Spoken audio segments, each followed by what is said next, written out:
இந்த ஆத்து திருவிழாவுக்கு கிளம்பி போயிட்டோம். இந்த ஆத்து திருவிழான்றது மாட்டுப்பொங்கல் முடிஞ்சு 3வது நாள் வரோங்க இந்த ஆத்து திருவிழா. நாங்கள் எப்பயுமே ஒரு 2 மணி அப்படி போயிடுவோம். இந்த வாட்டி ஒரு 4 மணிக்கு போனோம். அதனால் ஒரு 2, 3 சாமி எதிரிலேயே அவங்கவுங்க ஊருக்கு கிளம்பி போகிறதுக்கு எதிரில் வந்துகிட்டே இருந்தது. மதுரை மீனாட்சி அம்மன், அம்மன், அங்காளம்மா எல்லாமே எதிரில் வந்துகிட்டே இருந்தது எல்லா ஊர் சாமியும். இங்கே ஒரு கோயில் இருக்கோங்க, அங்காளம்மா சாமி. அதையும் ஃபஸ்ட்டு தரிசனம் வாங்கிட்டோம். தரிசனம் வாங்கிட்டு உள்ளே என்ட்ரானோம். இது இருக்காங்க பாருங்கள் அம்மா. உள்ளே என்ட்ரானோம். ஆகிட்டு அப்புறம் ஒவ்வொரு சாமிக்காக தீபார்த்தனை காட்டிகிட்டே இருந்தோம். இந்த ஆற்று திருவிழான்றது இந்த வில்லேஜ் சைட்லாம் நடக்குங்க. நீங்களும் ஆற்று திருவிழா பார்த்த அனுபவம் இருந்தால் எனக்கு கமெண்ட்டில் சொல்லுங்கள். எல்லா ஊர்லேருந்தும் சாமியை அழகாக ஜோடித்து இட்டுட்டு வந்து இந்த ஆற்றுல நிற்க வைப்பாங்க. எல்லா ஊர்லேருந்தும் மேலத்தாளத்தோட நம்ம ஒவ்வொரு சாமியாக போய் பார்த்துட்டு கற்பூரம் தீபாரனை காட்டிட்டு நம்ம கும்பிட்டுட்டு வர வேண்டியது தாங்க. இந்த வருஷம் நடக்குங்க இந்த ஆற்று திருவிழா. சின்ன வயசுலலாம் பசங்களை இட்டுட்டு நான் வருவேன். வந்து இங்கே இருக்கிற கேம்ஸ் எல்லாம் விளாட வச்சுட்டு நாங்கள் 2 மணிக்கே வந்துடுவோம். விளாட வச்சுட்டு எல்லாம் உக்காந்து கொஞ்ச நேரம் அதை இதை வாங்கி கொடுத்துட்டு என்ஜாய் பண்ணிட்டு ஸ்நாக்ஸ் எல்லாம் சாப்பிட்டுட்டு ஒரு 6 மணி 5 மணி போல் போயிடுவோம்.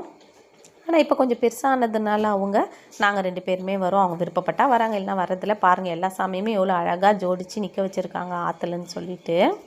எல்லா சாமிக்குமே நல்லபடி கற்பூர தீபார்த்தனை காட்டிட்டு அப்புறம் நம்ம சூப்பர் ஹீரோ எங்கே இருக்காருன்னு தேடிகிட்டே இருந்தேன். அவர் எப்பொழுதுமே கிராண்டாக மேலத்தாளத்தோடு தானே நிற்பார்.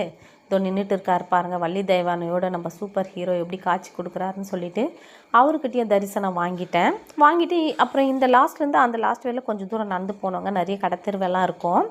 போயிட்டு அங்கே ஒரு சனீஸ்வரன் கோயில் இருக்குது. அங்கே விளக்கெல்லாம் போட்டுட்டு அப்புறம் ரிட்டர்ன் வந்துவிட்டோம். இங்கே ஆற்றுல காலெல்லாம் நழிச்சிட்டு தலையில் தண்ணி தெளிச்சிக்கணும், இது ஒரு வழக்கம் இங்கே. அப்புறம் எல்லா சாமியுமே பார்த்துட்டு வந்தோம். அம்மன், விநாயகர் பெருமாள், சிவன் எல்லா சாமியுமே இருந்தாங்க. எல்லாருமே நல்லபடி ஜோடித்து இட்டுட்டு வந்திருந்தாங்க அவங்கவுங்க ஊர் சாமியே. இந்த சாமி ஆற்று திருவிழா நிற்க வச்சுட்டு ஒரு 6 மணி போல் வீட்டுக்கு கிளம்பி போயிட்டு அவங்கவுங்க ஊரில் இது சாமி ஊர்வலம் மாதிரி விடுவாங்க. எல்லோரும் கற்பூர தீபார்த்தனை காட்டுவாங்க. இந்த வழக்கம் இந்த ஊர்லலாம் ஃபாலோ பண்ணுவாங்க, இந்த வில்லேஜ் சைடு ஊர் சைடெல்லாம். நீங்களும் இந்த மாதிரி ஆற்று திருவிழா உங்கள் ஊரில் பார்த்த அனுபவம் இருந்தாக்க எனக்கு கமெண்ட்டில் சொல்லுங்கள்.